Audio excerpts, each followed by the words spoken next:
আর ফুলসিরাতের রাস্তা তো আপনারা জানেনই, চুলের চাইতে চিকন, হীরার চাইতে উধার, এত কঠিন এক রাস্তা। সেই রাস্তা আমাদের দ্বারা পার হওয়া সম্ভব না যদি আল্লাহ আমাদের উপর রহমত না করে। কথা ঠিক না? যদি আল্লাহ আমাদের উপর রহমত না করে, সেই দিন সেই রাস্তা আমাদের দ্বারা পার হওয়া সম্ভব না। সেই দিন আল্লাহ তাআলা যখন ফুলসিরাতের রাস্তা তৈরি করে দিবেন, এরপর মুসলমান যারা সেজদা দিয়েছে তারা ফুলসিরাতের রাস্তা কেউ বিজদির আকারে পার হয়ে যাবে, আর কেউ উদ্দর্শ্বাস ঘোড়ার ন্যায় পার হয়ে যাবে, আর কেউ ধীরগতি পানির ন্যায় পার হয়ে যাবে, আবার কেউ কোনো রকমে ফুলসিরাত পার হবে। যারা সেজদা দেয় নাই তারা সেই দিন ফুলসিরাত পার হতে পারবে না।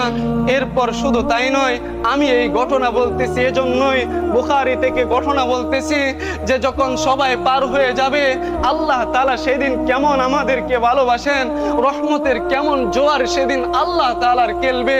আপনারা শুনেন, যখন সব মুসলমান জান্নাতে যাবে, যারা দুনিয়াতে সেজদা দেয় নাই, দুনিয়াতে সুদ খাইতো, ঘুষ খাইতো, তারা ব্যতীত সবাই যখন জান্নাতে চলে যাবে, এরপর তাদেরকে জাহান্নামে দেওয়ার পরে জাহান্নামের সেই আগুন যখন তাদেরকে গ্রাস করে নিবে, আর তাদের চিল্লানি যখন জান্নাতীদের কানে যাবে, জান্নাতীরা ওই পারে গিয়া আল্লাহর কাছে বলবে, মালিক, জমিনের মধ্যে তাদের সাথে আমরা একসময় নামাজ পড়তাম, কোনো গুনাহের কারণে তারা মসজিদে আসতে পারে নাই।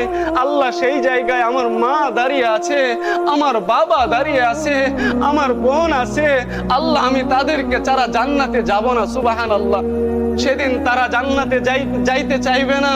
এরপর আল্লাহ তাআলা বলবেন, যাও, আজকে তোমরা যে যাকে চিনো, আজকে তোমরা তাদেরকে জাহান্নাম থেকে নিয়ে জান্নাতে চলে যাও। সুবহানাল্লাহ।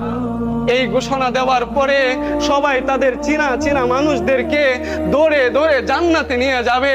যখন সব মানুষকে জান্নাতে নিয়ে যাবে, এরপর কিছু মানুষ থাকবে, আল্লাহ তাআলা ফেরেশতাদেরকে